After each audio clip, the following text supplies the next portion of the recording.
Et pour entamer cette nouvelle saison, on va vous donner envie aujourd'hui d'aller rire. Bah oui, parce que c'est normal, ça fait du bien, et surtout en cette rentrée. Alors d'aller rire au théâtre des Deux Ânes, dans le 18e à Paris, à l'occasion du festival Désobéissant. C'est du 23 au 30 septembre. Alors qu'est-ce que ce festival? Pour répondre à cette question, nous sommes avec 3 humoristes, enfin 2 parce que le 3e est en retard, mais enfin bon bref, je dirais rien. Normalement il devrait être là. Frédéric Sigritz, on ne lui dit pas bonjour, il n'est pas là. Régis Maillot, Constance, bonjour. Bonjour. Ouais, bonjour. Merci d'être là et à l'heure. Eh ben oui. Alors ils sont tous les 3, puisqu'il va arriver le 3e, des croqueurs d'infos, des goulus du bon mot, des militants de l'humour qui fait grincer des dents, certains, mais muscler les zygomatiques du plus grand nombre. Alors à tous les 3, je vais poser évidemment plusieurs questions. On veut savoir ce qu'est ce festival, pourquoi ce titre, quels sont les humoristes qui ont été choisis pour ces 10 jours de désobéissance, et puis on en profitera pour parler de ce mythique théâtre des Deux Ânes, lieu unique en son genre à Paris, donc on en parlera. Alors moi je désobéis pas à ma mère, elle m'a toujours dit qu'il fallait commencer par donner la parole aux femmes. Jusqu'à preuve du contraire, il n'y a qu'une seule femme autour de ces micros. Bonjour Constance, Pouvez-vous nous expliquer ce qu'est ce festival désobéissant au théâtre des Deux Ânes? Et tac.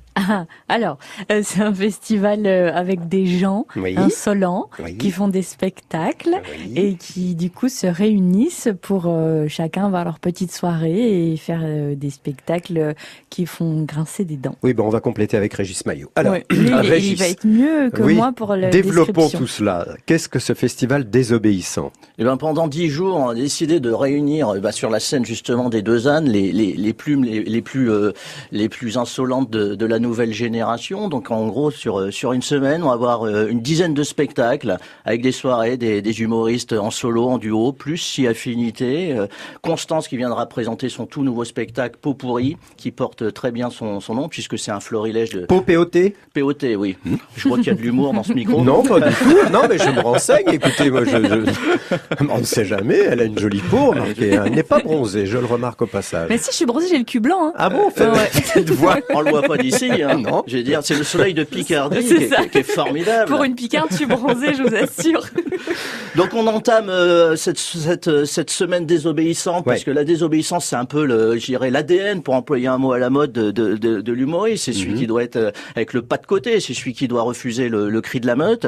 On a une soirée d'ouverture avec Blanche Gardin, Pierre-Emmanuel Barré. Non mais attendez, ça le programme je le donnerai. Non, je le donnerai le programme, vous inquiétez pas. Ça va. Très bien. Chaque chose en son temps. Qu'est-ce que vous voulez savoir? Je voudrais savoir quel est le challenge que vous leur avez proposé à tous, puisque si c'est vous qui avez eu l'idée. Le challenge.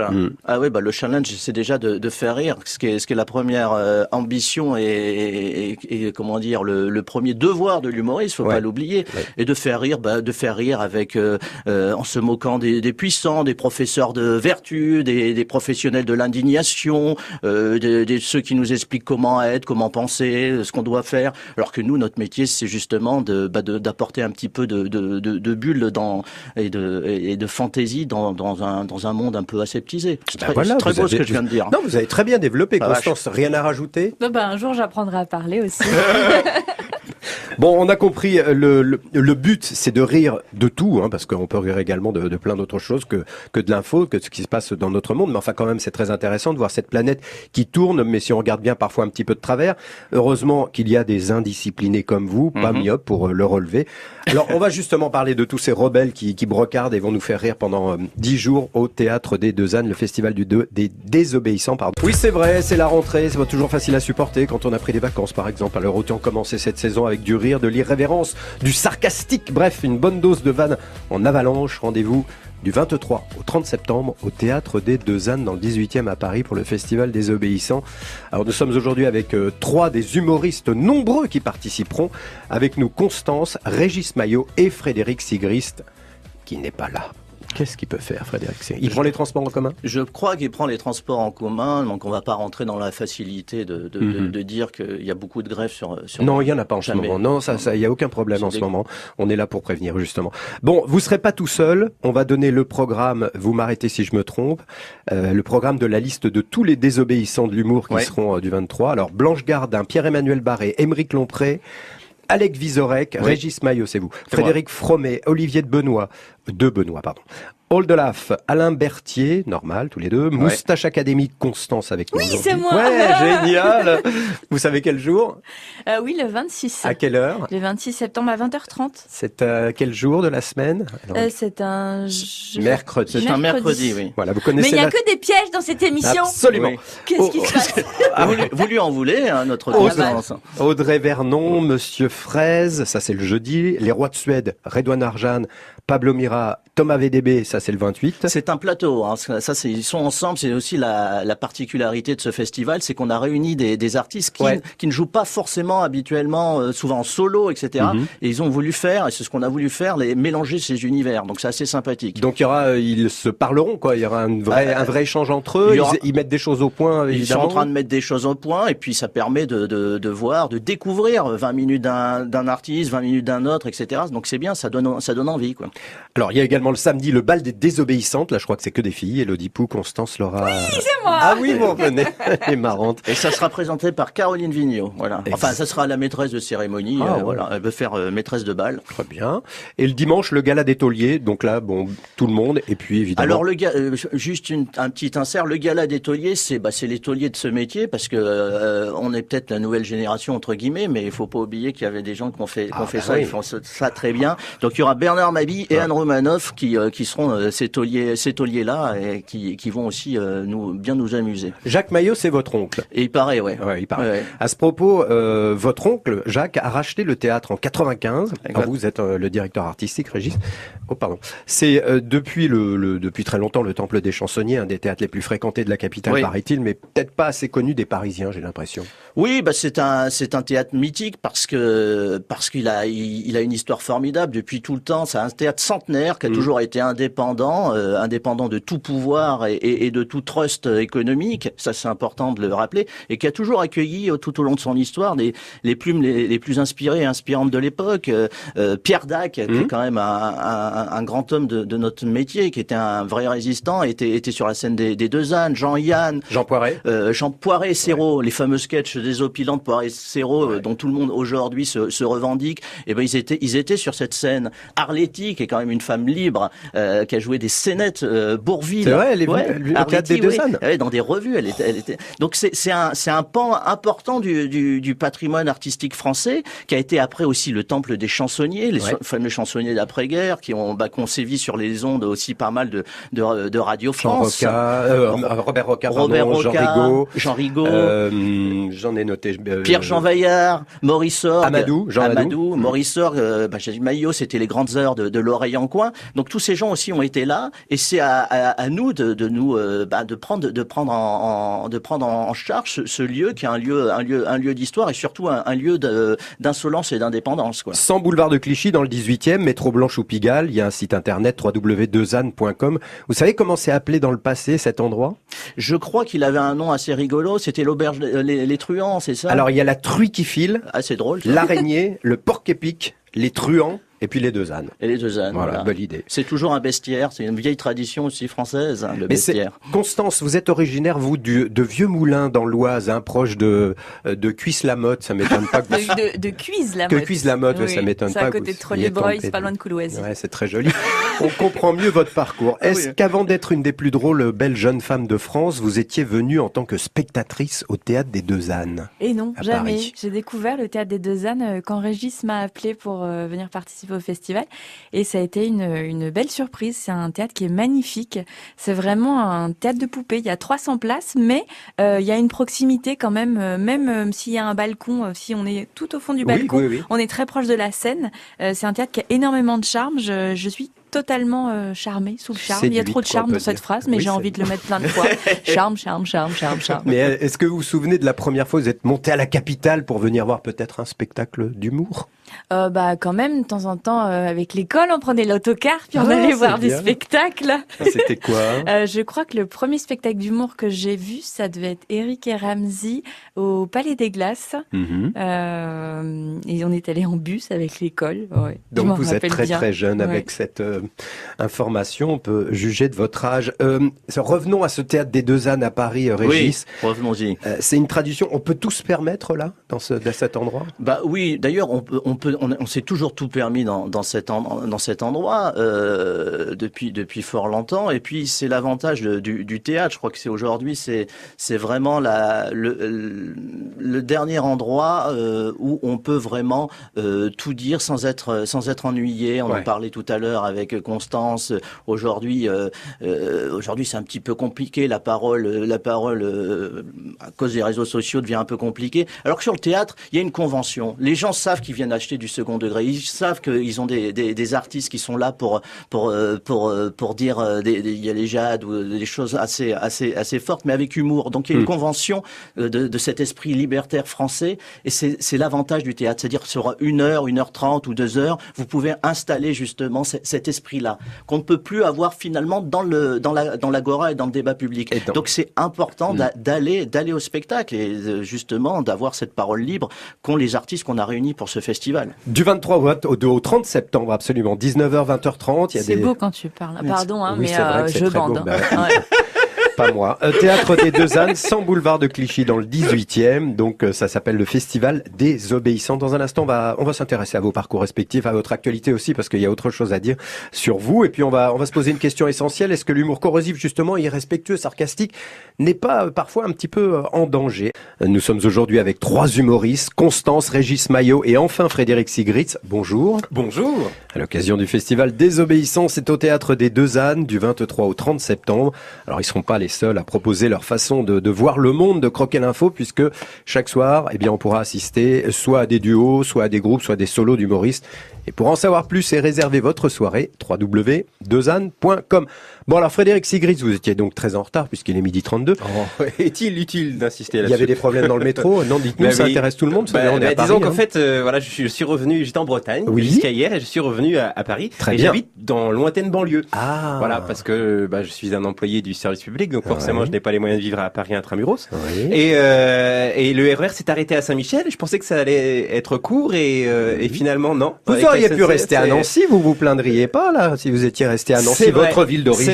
C'est vrai. Mais en fait, c'est une ville très droitière. Et au bout d'un moment, par rapport à mes convictions, c'était un peu gênant. Donc, il a fait comme beaucoup de Nancy. Il est venu à Paris comme Karine Le Marchand, je le précise. Karine Le Marchand, regardez L'amour est dans le pressé ce soir. Un peu à Vitrolles. Alors, vous êtes monté à Paris à l'âge de 20 ans, Frédéric Sigritz. Vrai ou faux? C'est vrai.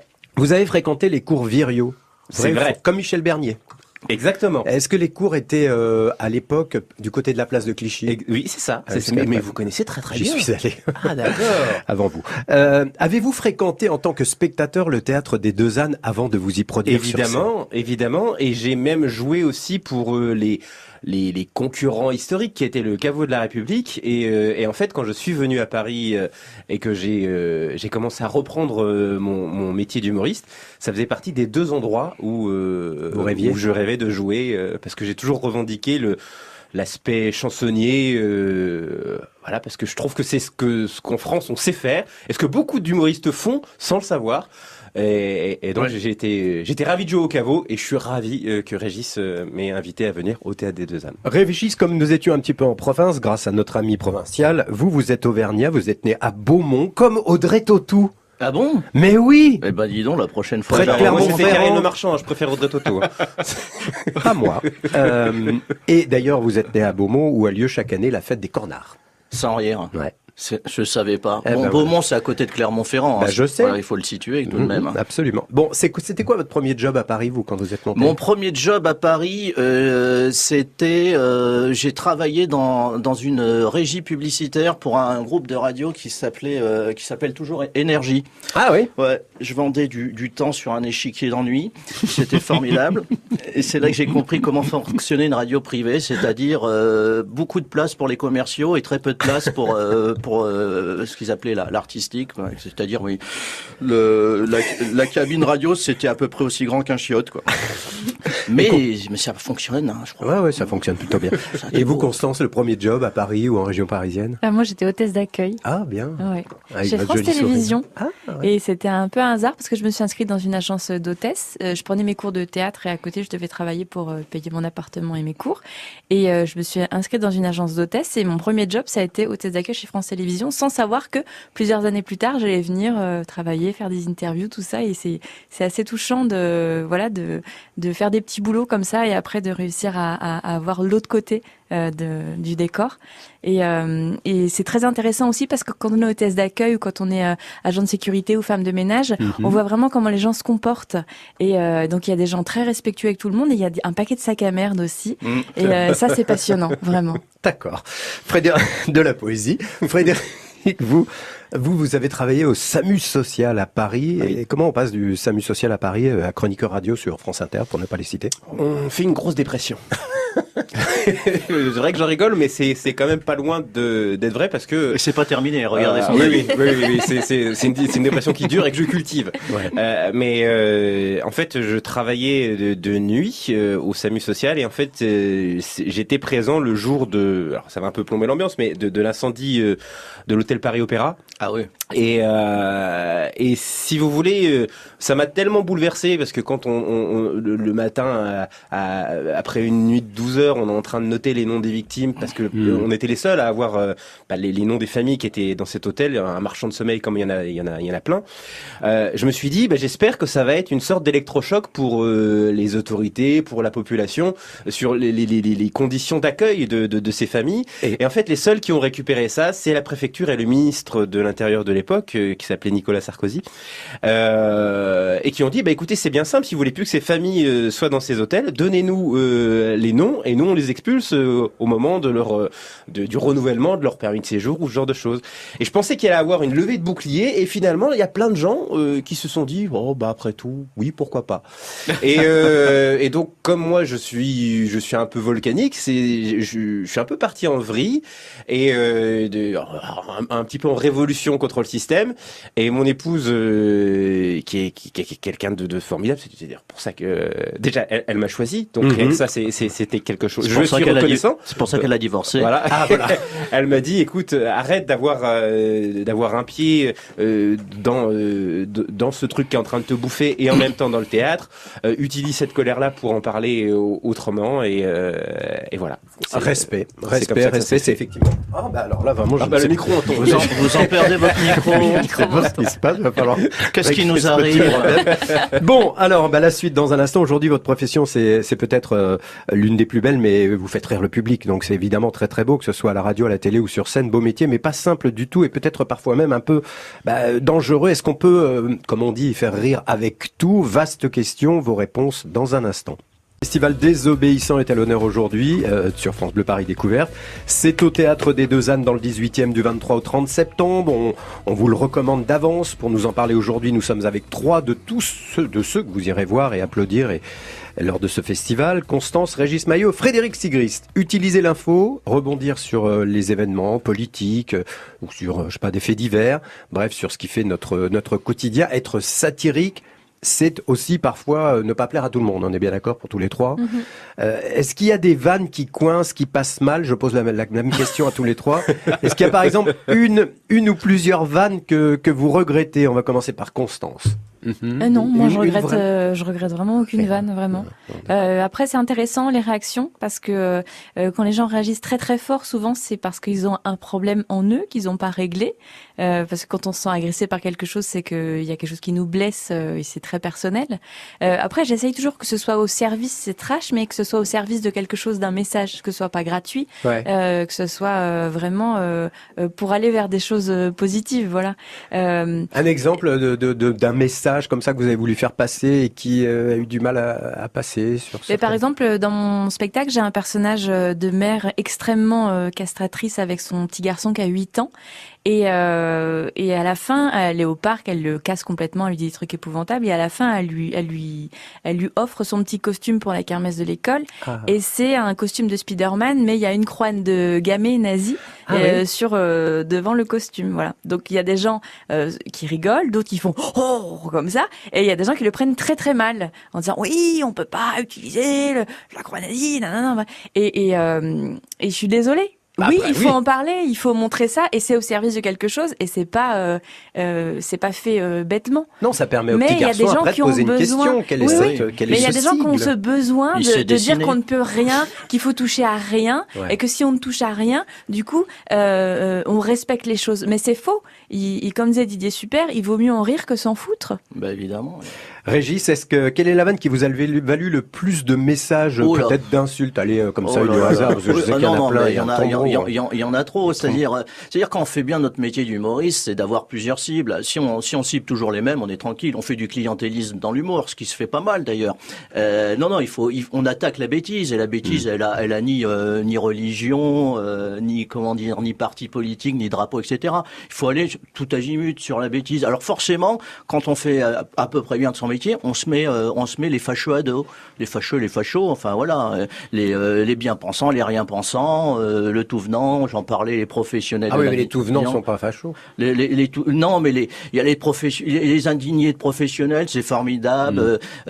Puis on est dans une époque où tout le monde est susceptible, quoi. L'offense. Alors c'est impossible de caricaturer, impossible de se moquer. Bon, Harakiri n'aurait jamais existé, quoi. On parlait de Charlie Hebdo, c'est Charlie Hebdo, tout le monde s'est abonné à la liberté d'expression une fois que c'est devenu obligatoire. Donc à un moment, non, faut le préserver. Le blasphème, c'est formidable. C'est un droit formidable. Profitons-en, allons-y. Frédéric Sigrid, est-ce qu'il y a eu une vanne qui vous a valu, je sais pas, une lettre incroyable ou un message? C'est pas une vanne, c'est des vannes en fait. Parce que je pense que le principal adversaire de l'humoriste, c'est pas forcément un camp, c'est le communautarisme. Et le communautarisme, c'est à la fois un communautarisme religieux, mais il peut être aussi politique. C'est-à-dire que moi, des fois, j'ai eu des réactions d'une violence, mais qui m'ont surpris, des végétariens. Ou tout d'un coup, dernièrement, j'ai parlé des sœurs Wachowski. J'ai eu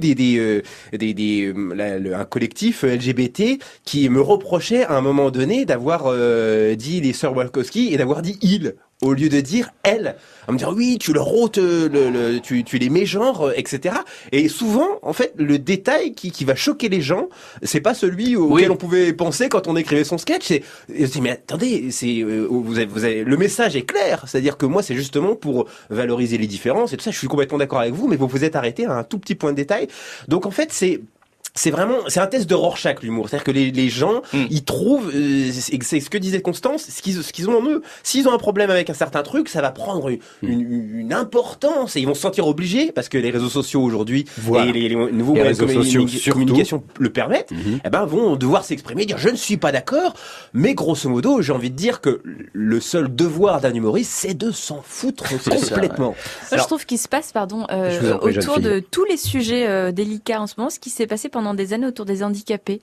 C'est-à-dire qu'on pouvait jamais faire une vanne sur quelqu'un d'handicapé, à moins d'être handicapé soi-même.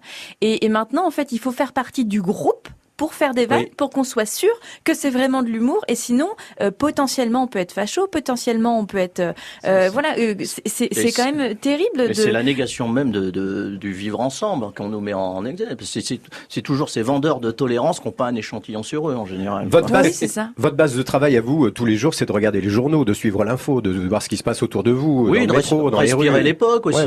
Constance, c'est ce qu'elle fait énormément, quoi. Elle respire l'époque, elle en tire des personnages. Moi, je lis pas un journal, j'ai pas la télé, je vis à la campagne, je suis complètement en dehors des choses. D'ailleurs, des fois, il se passe des trucs incroyables et j'arrive 2 jours après, je dis ah bon, il y a eu ça, et ça me va très bien. Mais par contre, j'observe énormément les gens. Voilà. Bon, avant de vous redonner votre liberté, vous serez bien sûr au Théâtre des Deux Ânes pour le festival dont on parle depuis quelques instants, Festival Désobéissant. Mais Frédéric Sigrist, on vous y retrouvera, je crois, tous les mercredis dès le 10 octobre. C'est ça. À 20h. Oui. Jusqu'en décembre. Oui. Pour Tout le monde croit que je suis un mec bien. Oui. Et on vous retrouve sur France Inter cette année ou pas? Oui. La bande originale? Oui. Avec Nagui? Oui. Très bien. Constance, on ira vous voir tous les mardis dès le 9 octobre pour Pot pourri. Oui. Au Théâtre des Deux Ânes. À 20h30. Oui, avec plaisir. On vous retrouve sur France Inter? Absolument. Par Jupiter? Eh ben voilà, vous avec savez Charline. tout. Vous préparez bien vos émissions, dis donc. On a la même cantine. C'est vrai? Bah oui. On vous voit jamais à la cantine. Parce qu'en c'est pour ça qu'elle va encore bien. Je viens l'après-midi. Régis Maillot. Du coup, j'ai arrêté de manger l'après-midi parce que ça fait perdre du temps de manger tout le temps. Régis Maillot, on pourra vous y retrouver tout seul pour En Marche ou Grève dès le 18 octobre. Exactement, une ode à notre président adoré. Il est beau, il est fort, il est jeune. On dirait moi. Bon, c'est du jeudi au samedi, vous, à partir du 18 octobre jusqu'à 20h30 jusqu'en décembre, vous rempilez sur une radio concurrente? Exactement, voilà. Sur RTL pour pas Exactement, et très content d'avoir ces deux camarades pour faire la semaine de la programmation du Théâtre des Deux Ânes. Nous aussi. Festival Comme quoi on travaille pas sur les mêmes radios, mais on est quand même amis, c'est un beau message de fraternité. Exactement. Et on vous reçoit sur France Bleu Paris. Ils seront 25 à se succéder, et peut-être même plus, du 23 au 30 septembre pour des soirées où l'humour n'aura pas de limite, excepté celles qu'ils choisiront bien sûr, mais ça risque d'être de la haute voltige verbale et sans filet. C'est le Festival Désobéissant au Théâtre des Deux Ânes dans le 18e.